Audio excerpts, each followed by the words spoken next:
Assalamualaikum warahmatullahi wabarakatuh. Perkenalkan, kami dari kelompok A yang akan membahas tentang Apache Spark, Apache Hadoop, dan Apache Cassandra. Perkenalkan, nama saya Immanuel Suseni Wisono, NPM 21120065. Perkenalkan, nama saya Bintang Surya Aprilian, NPM saya 21120016. Perkenalkan, nama saya Rangga Yuda Dewantara, NPM 21120050. Baik, langsung saja kita masuk ke penjelasannya. Yang pertama kita masuk ke bab 1, yaitu konsep. Kita mulai dari pengertian Big Data. Big Data merujuk pada sekumpulan informasi yang sangat besar, kompleks, dan terus berkembang. Tidak bisa dikelola dengan metode atau perangkat tradisional, dapat memproses volume data yang sangat besar dari berbagai sumber dengan berbagai format. Big Data memanfaatkan teknologi yang dapat mengumpulkan data dari aktivitas manusia seperti media sosial, transaksi online, dan lain-lain. Big Data dapat diakses melalui cloud. Big Data bukan cuma tentang ukuran, tetapi juga bagaimana data yang besar ini dapat diolah untuk menciptakan wawasan yang baru. Karakteristik dari Big Data terdiri dari 3. Yang pertama yaitu volume, merujuk kepada jumlah data yang besar. Data ini bisa berupa angka dari transaksi keuangan, pesan dari media sosial, video yang diunggah ke internet, dan lain-lain.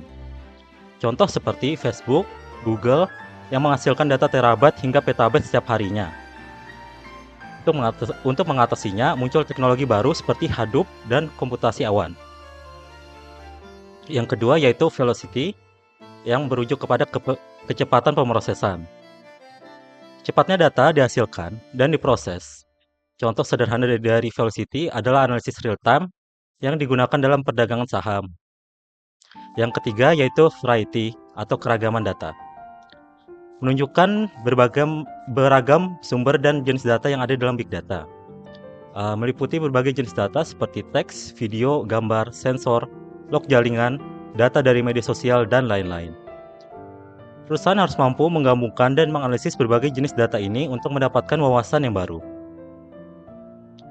Pemicu perkembangan dari Big Data terdiri dari 3. Yang pertama yaitu kemampuan penyimpanan data yang meningkat. Teknologi seperti SSD, HDD, dan cloud storage telah membuat penyimpanan data dalam jumlah besar menjadi lebih terjangkau dan lebih cepat untuk diakses. 2. Yaitu kemampuan pemrosesan data yang lebih baik.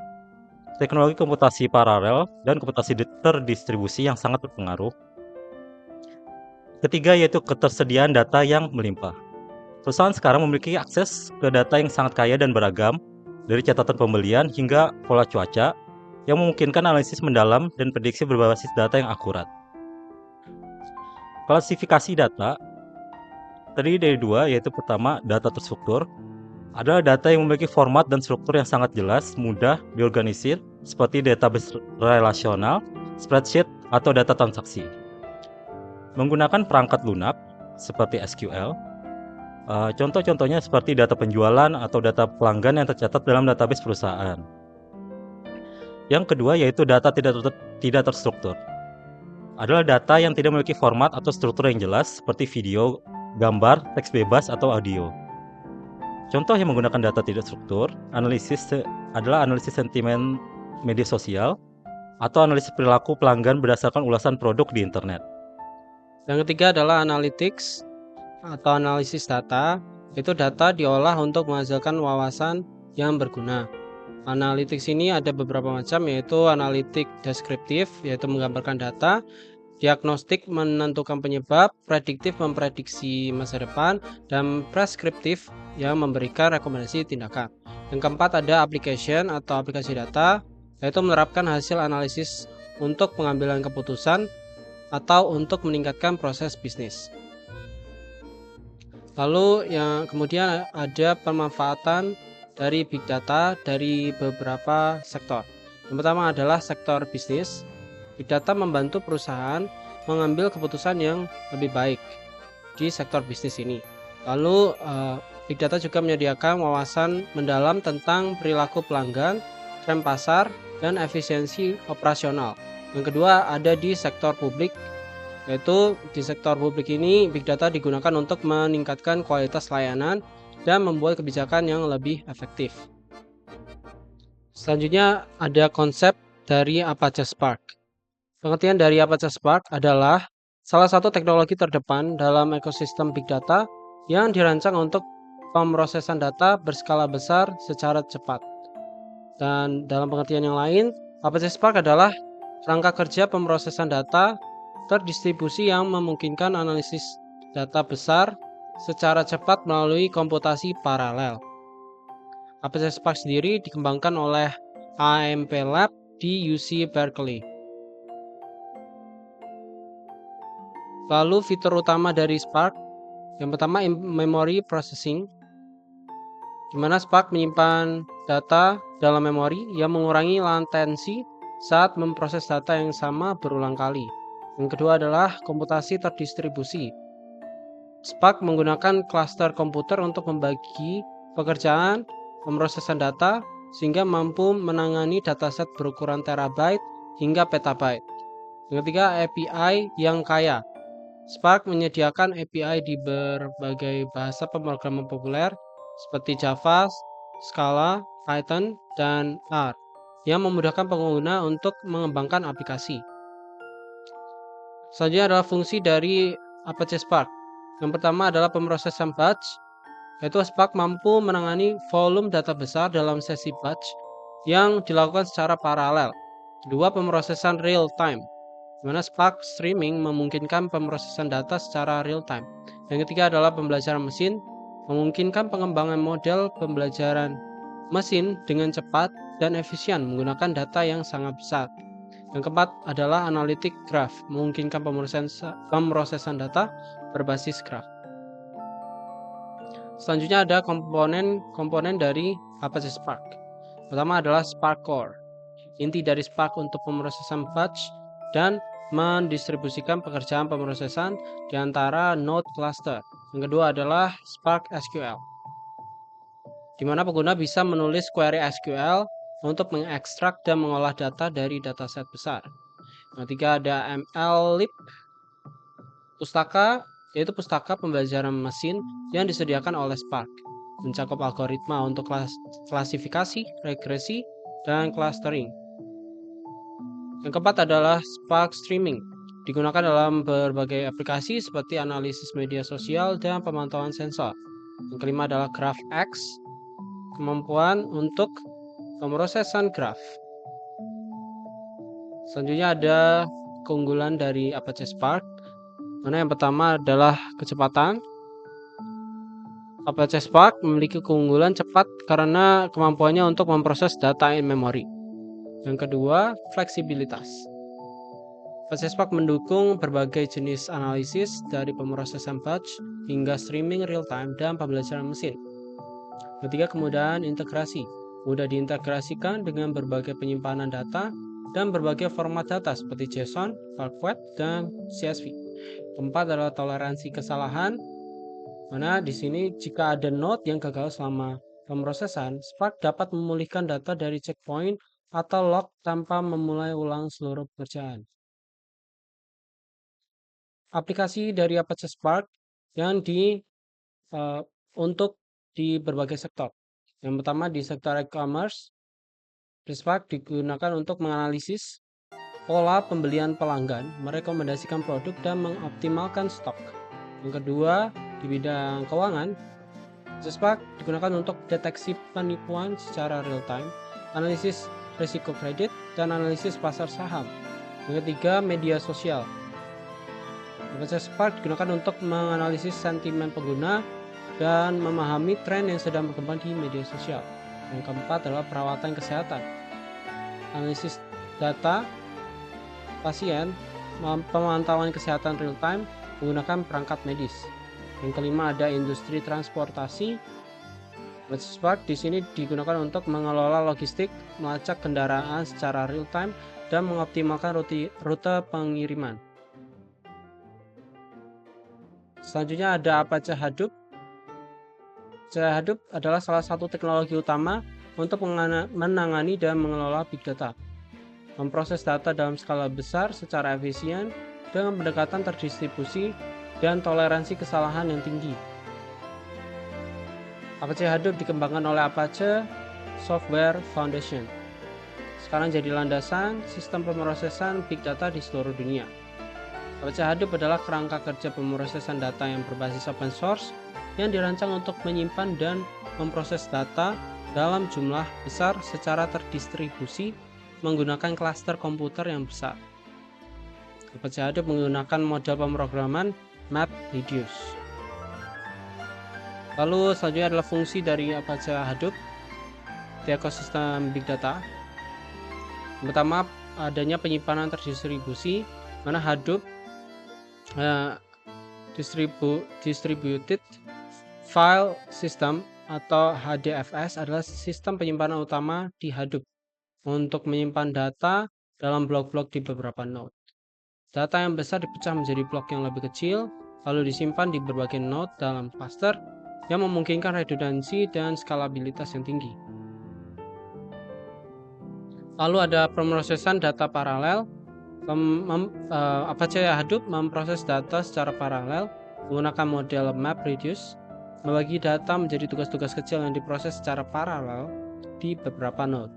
Setiap node dalam cluster memproses bagiannya. Hasil akhirnya digabungkan. Yang ketiga ada analisis batch, mana dataset besar diproses dalam batch-batch besar dan hasilnya dihitung setelah semua data selesai diproses. Analisis Apache Hadoop sangat cocok untuk pekerjaan yang membutuhkan pengolahan seluruh dataset. Komponen dari Apache Hadoop. Hadoop Distributed File System HDFS adalah sistem penyimpanan terdistribusi Hadoop yang dirancang untuk menyimpan data dalam ukuran besar di berbagai mesin. Dan MapReduce adalah model pemrograman yang mendukung pemrosesan data secara paralel di kluster Hadoop. Keunggulan Apache Hadoop ada 4, yaitu yang pertama skalabilitas, dapat bekerja dengan kluster yang terdiri dari ribuan node. Ketika kebutuhan meningkat, maka node-nya diperbanyak tanpa perlu perubahan arsitektur.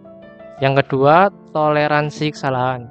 Sistem HDFS menduplikasi data di beberapa node sehingga jika satu node gagal, data masih dapat diakses dari node lain.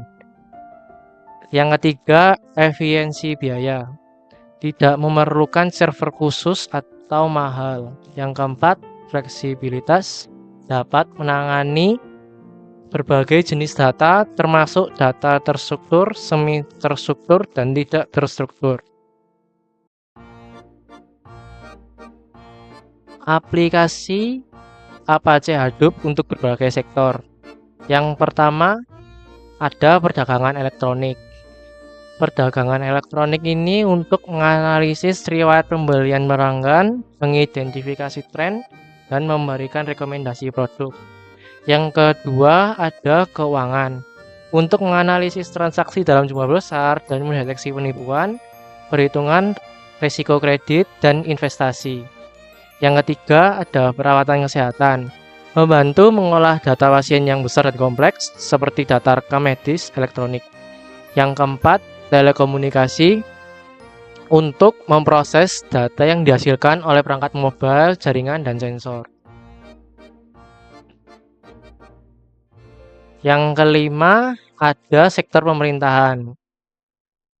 Di sektor pemerintahan ini untuk mengelola data yang dihasilkan oleh berbagai sistem informasi, seperti catatan publik dan data sensus, serta lalu lintas.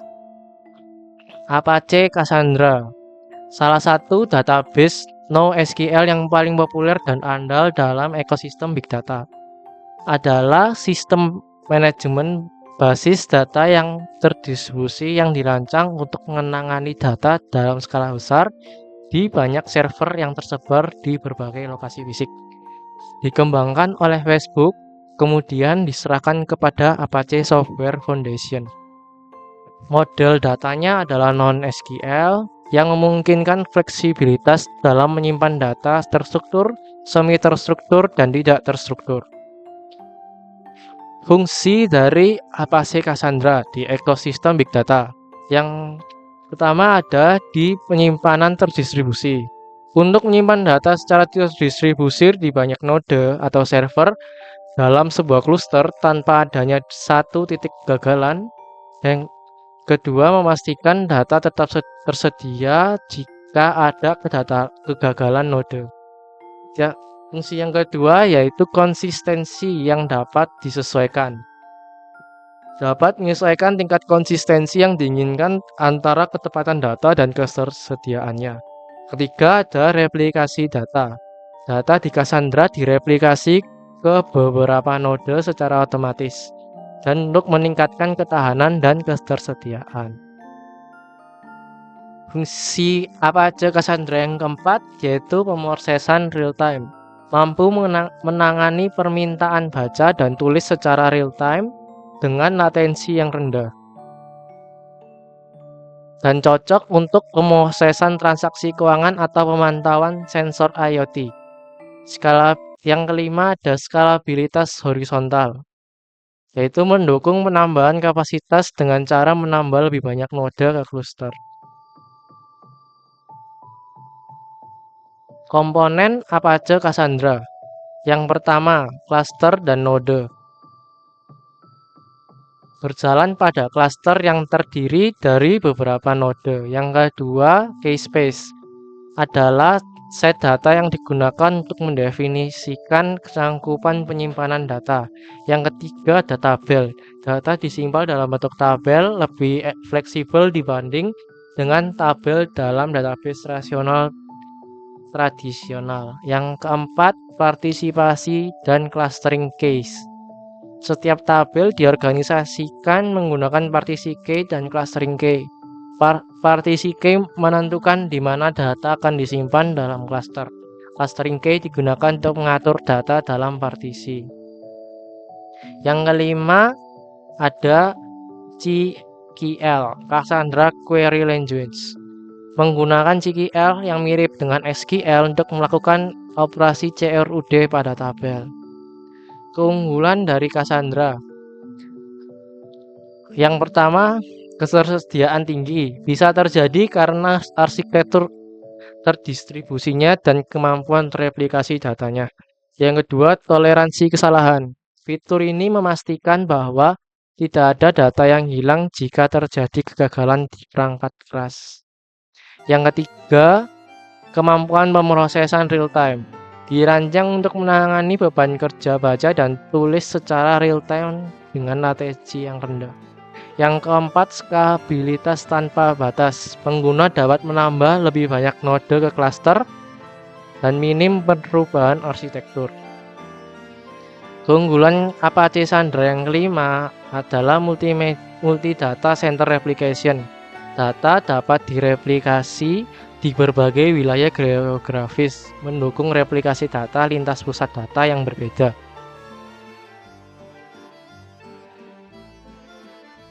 Selanjutnya, aplikasi Cassandra untuk berbagai sektor. Sektor yang pertama, media sosial. Untuk menyimpan dan memproses data secara real time seperti posting, komentar, suka, dan pesan. Yang kedua, telekomunikasi. Untuk memproses log data dari jaringan, mengelola data pengguna, serta melacak panggilan dan pesan. Yang ketiga ada e-commerce, yaitu untuk menyimpan informasi produk, riwayat pesanan, dan data pelanggan. Yang keempat, layanan keuangan. Untuk memproses transaksi secara real time, mendeteksi anomali untuk mencegah penipuan, dan lain-lain. Yang kelima ada Internet of Things. Untuk menangani data dalam jumlah besar yang dihasilkan oleh perangkat IoT. Selanjutnya yaitu bab 2, fitur. Yang pertama yaitu fitur dari Apache Spark. Spark mendukung berbagai alat tingkat tinggi untuk analisis data seperti Streaming Spark untuk pekerjaan streaming, Spark SQL untuk analisis data terstruktur, perpustakaan pembelajaran mesin MLIB untuk Spark, dan pemesanan for GraphX. Spark memungkinkan query real-time, batch, dan interaktif, menyediakan API untuk bahasa Scala, Java, dan Python. Spark Core sebagai fondasi platform, yaitu adalah bagian inti dari Apache Spark dan merupakan fondasi dari semua komponen lainnya dalam ekosistem Spark. Menyediakan fungsionalitas dasar seperti manajemen tugas, pengelolaan memori, toleransi kesalahan, dan interaksi dengan sistem penyimpanan data terdistribusi. Fungsi utama Spark Core yang pertama yaitu in-memory processing, menyediakan kemampuan pemrosesan dalam memori, dapat menyimpan data di RAM, pemrosesan data yang lebih cepat. Yang kedua yaitu API serbaguna, menyediakan API di beberapa bahasa pemrograman populer, termasuk Scala, Java, Python, dan R. Yang ketiga yaitu toleransi kesalahan. Jika ada tugas gagal selama eksekusi, Spark bisa memulihkan data yang hilang menggunakan mekanisme rekonstruksi melalui DAG, yaitu Directed Acyclic Graph. Yang keempat itu DAG Scheduler untuk merencanakan eksekusi pekerjaan kita. Yang kelima yaitu Resilient Distributed Dataset. Abstraksi data utama di Spark Core, yaitu ADD adalah kumpulan objek yang terbagi di seluruh node di cluster yang dapat diakses dan dimanipulasi secara paralel. Spark SQL untuk query interaktif, yaitu adalah komponen Spark yang dirancang untuk mendukung pemrosesan data terstruktur. Memungkinkan pengguna untuk menjalankan query SQL pada data terdistribusi dan berintegrasi. Fungsi utama dari Spark SQL yaitu pertama yaitu integrasi dengan SQL. SQL memungkinkan pengguna menulis query SQL untuk menganalisis data, juga dapat digunakan dalam kombinasi dengan API Spark lainnya. Selanjutnya yaitu ada Hive Compatibility, memungkinkan pengguna untuk menjalankan query Hive pada data yang disimpan di Hive Warehouse. Selanjutnya itu ada Data Frame API, abstraksi data tingkat tinggi yang memungkinkan pengguna untuk memanipulasi data dalam bentuk tabel. Selanjutnya itu ada optimasi query dengan Catalyst Optimizer, yaitu pengoptimalan query canggih yang memastikan bahwa query dijalankan dengan cara yang paling efisien. Dan yang selanjutnya yaitu dukungan untuk sumber data eksternal, dapat digunakan untuk memanipulasi dan memproses data dari berbagai sumber, termasuk data di format JSON, Parquet, ORC, dan Avro. Selanjutnya yaitu Spark Streaming untuk analitik waktu nyata. Adalah komponen Spark yang memungkinkan pemrosesan data real-time atau streaming data secara terdistribusi, berguna untuk aplikasi yang perlu menganalisis data secara real-time, seperti deteksi penipuan, pemrosesan log, atau analisis media sosial.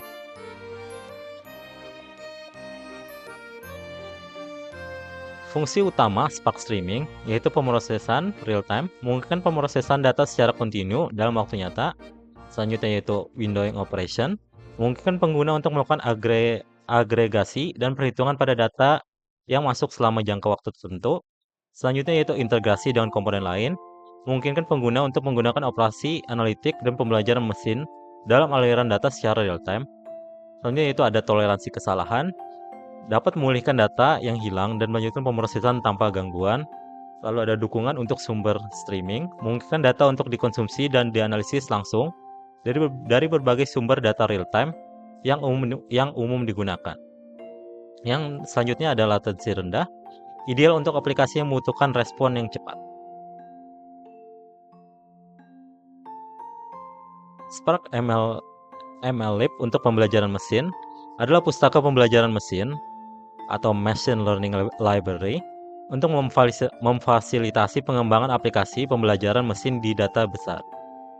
Menawarkan berbagai algoritma pembelajaran mesin yang dapat dijalankan secara terdistribusi di cluster Spark. Fungsi utama dari Spark MLlib yang pertama yaitu algoritma yang dioptimalkan untuk big data, sehingga memungkinkan mereka untuk memproses data dalam secara besar, secara efisien. Selanjutnya yaitu dukungan untuk evaluasi dan validasi model. Pengguna dapat dengan mudah mengevaluasi kinerja model mereka untuk memastikan bahwa hasil yang diperoleh adalah optimal. Yang selanjutnya itu pipeline untuk machine learning, memungkinkan pengguna untuk membuat urutan operasi pembelajaran mesin yang terstruktur, mulai dari preproses data, pelatihan model, hingga evaluasi model. Selanjutnya yaitu skalabilitas dan kinerja tinggi, memungkinkan pengguna untuk melatih model pembelajaran mesin pada dataset yang sangat besar dalam waktu yang relatif singkat. Yang selanjutnya yaitu fleksibilitas dengan Data Frame API. Pengguna dapat dengan mudah memanipulasi dan memproses data sebelum menjalankan algoritma pada pembelajaran mesin.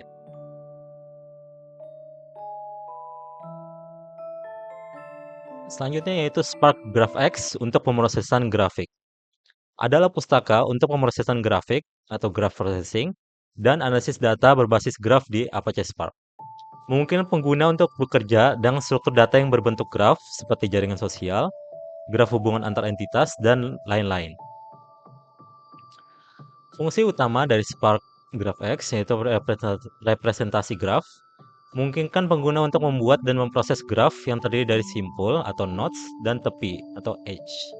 Selanjutnya itu integrasi dengan Spark Core dan Spark SQL, memungkinkan pengguna untuk memproses data graf bersama dengan jenis data lain di platform yang sama. Selanjutnya itu algoritma pemrosesan graf. Algoritma ini dapat digunakan untuk menganalisis hubungan dalam data yang diwakili oleh graf. Selanjutnya itu toleransi kesalahan dan skalabilitas. Memungkinkan GraphX untuk menangani graf dalam ukuran yang sangat besar, meskipun terdapat kegagalan di beberapa node dalam cluster. Dan yang selanjutnya itu parallel processing untuk pemrosesan graf, memungkinkan analisis grafik skala besar dilakukan dengan cepat dan efisien. Yang selanjutnya yaitu fitur Apache Hadoop. Adalah salah satu kerangka kerja terdistribusi yang paling banyak digunakan dalam pengolahan big data. Komponen utama dari Apache Hadoop sendiri itu Hadoop Distribution File System atau HDFS, MapReduce. Yang pertama yaitu HDFS atau Hadoop Distributed File System, adalah sistem penyimpanan terdistribusi yang dirancang untuk menyimpan data dalam jumlah besar di seluruh klaster komputer. Dirancang untuk bekerja di atas perangkat keras komoditas. Fungsi utama dari HDFS yang pertama yaitu penyimpanan data yang terdistribusi, menyimpan data dalam blok-blok yang terdistribusi di berbagai node dalam klaster. Mungkin pemrosesan paralel yang lebih cepat. Yang selanjutnya yaitu name node dan data node, terdiri dari dua komponen. Yang pertama, name node. Name node adalah master server yang bertanggung jawab untuk mengelola metadata di sistem file. Yang kedua yaitu data node. Data node adalah pekerja yang bertanggung jawab untuk menyimpan data aktual dalam bentuk blok-blok. Selanjutnya itu replikasi data. Jika satu node gagal atau kehilangan data, Hadoop masih bisa mengakses salinan data yang tersimpan di node lain, sehingga data tetap tersedia. Dan selanjutnya itu toleransi kesalahan, yaitu memungkinkan HDFS mempertahankan ketersediaan data meskipun terjadi kegagalan dalam perangkat keras.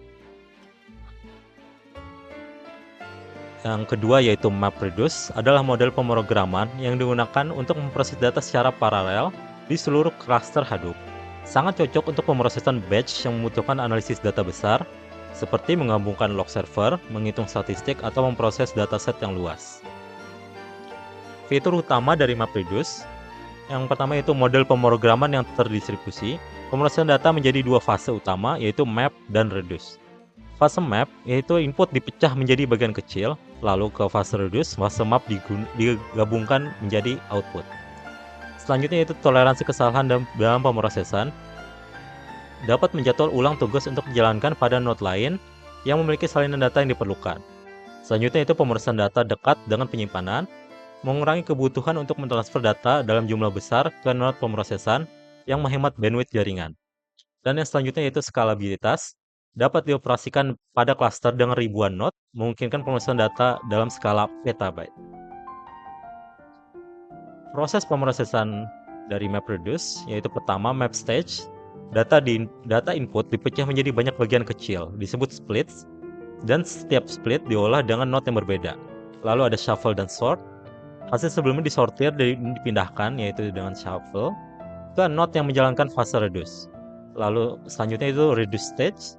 Pasangan kunci nilai dari fase map digabungkan untuk menghasilkan hasil akhir.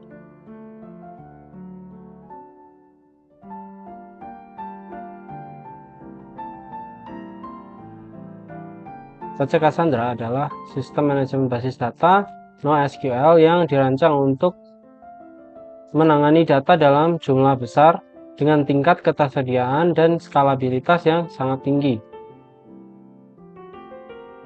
Fitur yang pertama adalah penyimpanan data yang terdistribusi.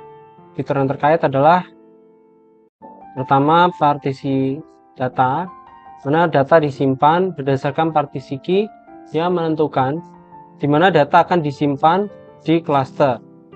Setiap partisi bisa disimpan di beberapa node untuk meningkatkan ketersediaan. Yang kedua adalah replikasi data. Cassandra secara otomatis mereplikasi data ke beberapa node di dalam cluster dan juga bisa mereplikasi data antar pusat data. Memastikan bahwa data tetap tersedia bahkan jika satu atau beberapa node gagal. Yang kedua adalah konsistensi dan ketersediaan yang dapat disesuaikan. Fitur terkait ada konsistensi level yang memungkinkan pengguna untuk menentukan level konsistensi yang diinginkan pada setiap operasi baca dan tulis. Yang kedua adalah cap theorem. Pengguna dapat menyeimbangkan antara ketersediaan dan konsistensi berdasarkan kebutuhan. Yang ketiga adalah replikasi dan multi data center support. Fitur yang terkait adalah satu, replikasi multi data center yang memungkinkan perusahaan untuk mendistribusikan aplikasi dan data di berbagai wilayah untuk meningkatkan ketahanan terhadap bencana dan mempercepat akses data. Yang kedua adalah policy based replication. Cassandra dapat diatur untuk mereplikasi data sesuai kebutuhan aplikasi tertentu, misalnya mengatur replika tambahan untuk data penting. Yang keempat adalah pemrosesan waktu nyata atau real-time processing. Fitur yang terkait adalah satu, latensi rendah untuk memberikan performa tulis yang sangat cepat dengan kemampuan menangani ratusan ribu operasi per detik pada skala besar. Yang kedua adalah pemrosesan tulis dan baca cepat, mampu menangani beban kerja tulis dan baca dalam skala besar tanpa mengorbankan latensi. Yang kelima adalah pemodelan data yang fleksibel. Fitur yang terkait adalah satu, skema free yang memungkinkan penambahan kolom dan perubahan struktur data tanpa harus mendefinisikan skema sebelumnya, yang berarti data dapat berubah dengan cepat dan fleksibel. Yang kedua ada tabel wide column yang mendukung model tabel berbasis wide column yang memungkinkan setiap baris memiliki kolom yang berbeda. Yang keenam ada arsitektur tanpa titik kegagalan tunggal atau no single point of failure. Fitur terkait peer-to-peer arsitektur, tidak ada node master atau slave, sehingga jika salah satu node gagal, node lainnya akan tetap berfungsi dengan baik. Yang kedua ada gossip protocol, memungkinkan node saling berkomunikasi dan bertukar informasi tentang status cluster. Yang tujuh, toleransi kesalahan dan pemulihan otomatis.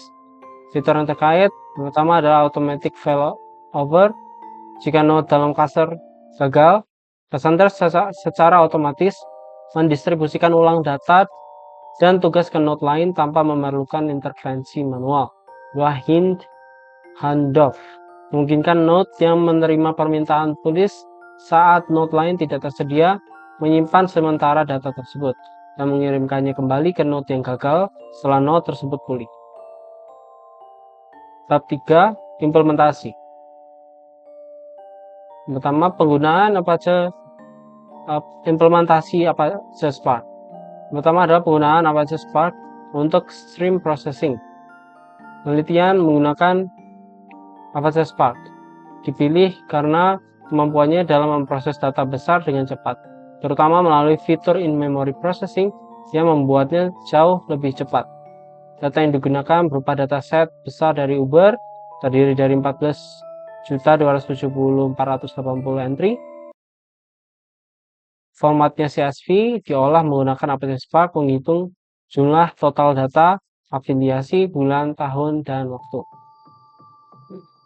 Yang kedua ada tahapan implementasi Spark Streaming. Langkah-langkah yang dilakukan dalam implementasi stream processing dengan Apache Spark, yaitu pengambilan data, di mana data dalam bentuk file CSV diubah menjadi bentuk stream yang dikirimkan melalui jaringan menggunakan Apache Spark. Kedua, proses pengolahan. Karena Spark Streaming terus memproses data yang masuk secara real time dan menampilkan total waktu delay pada antarmuka pengguna Spark atau yang disebut GUI. Proses lanjutan di Spark Core. Setelah diproses oleh Spark Streaming, data kemudian diproses lebih lanjut oleh Spark Core. Ketika analisis dan perhitungan menggunakan Apache Spark, perhitungan total dispatching di informasi yang dihasilkan dari pengolahan data ini adalah bentuk total dispatching berdasarkan kode dispatch yang paling aktif, berguna bagi perusahaan untuk meningkatkan performa layanan. Perhitungan total month, year, dan busy hour. Spark digunakan untuk menghitung data berdasarkan total per bulan, total per tahun, setelah jam-jam sibuk di mana jumlah dispatching tertinggi terjadi. Yang keempat, lakukan metode window real-time stream processing, yaitu metode yang memproses data streaming dengan menggunakan jendela waktu tertentu. Setiap window menangkap data yang masuk dalam rentang waktu tertentu dan prosesnya sebagai satu unit. Ini memungkinkan pengolahan data secara lebih terorganisir dan efisien, membantu mengurangi latensi dan meningkatkan kinerja sistem. Yang kelima adalah pengukuran kinerja Apache Spark, di mana diukur berdasarkan kecepatan pemrosesan data. Kualifikasi kinerja Spark dinilai cukup dengan waktu pemrosesan antara 1 detik hingga 1 menit untuk setiap analisis. Dilakukan dengan spesifikasi perangkat keras yang digunakan. Yang keenam adalah kesimpulan dari implementasi ini, yaitu penelitian ini berhasil mengolah big data secara real time dengan menggunakan metode stream processing yang disinkronkan dengan Apache Spark, menghasilkan informasi-informasi penting seperti total dispatching, total month, total year, dan busy hour dalam waktu yang relatif singkat. Apache Spark terbukti mampu memproses data secara efisien dalam skala besar. Tujuan implementasi dari Apache Hadoop. Yang pertama, Hadoop dipilih sebagai solusi karena kemampuan sistem tradisional seperti SQL menjadi tidak efektif ketika berhadapan dengan data yang sangat besar. Implementasi ini dirancang untuk melakukan perbandingan performa antara Hadoop dan SQL dalam mengelola data yang besar. Yang kedua, arsitektur Hadoop yang digunakan.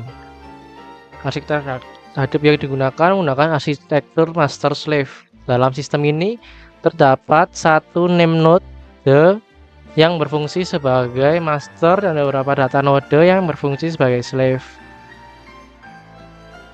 Persiapan dan implementasi Hadoop. Yang pertama, instalasi dan konfigurasi. Hadoop diinstal pada beberapa komputer dengan sistem operasi Ubuntu. Instalasi melibatkan pengaturan SSH, JVM, dan presence yang diperlukan untuk komunikasi antar node. Yang kedua, pengelolaan data peminjaman perpustakaan. Data dari perpustakaan dibersihkan dan disesuaikan agar lebih mudah diproses oleh Hadoop.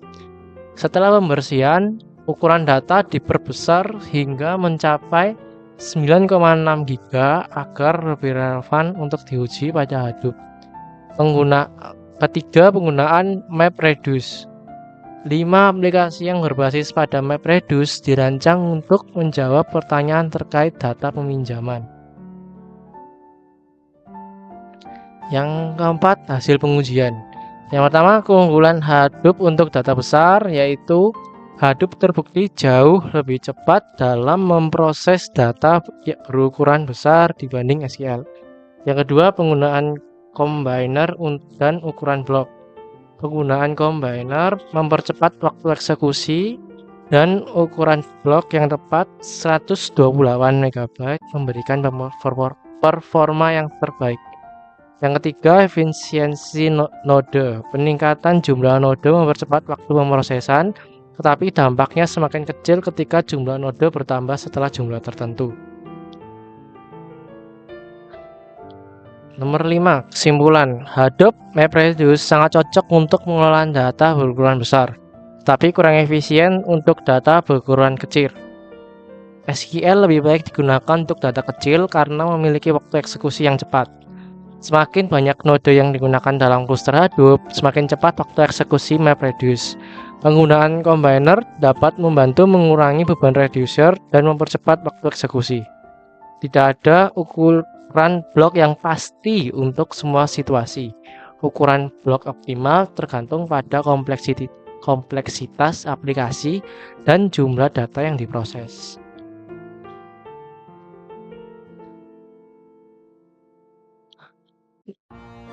Implementasi Apache Cassandra. Nomor 1, Apache Cassandra, sistem basis data terdistribusi.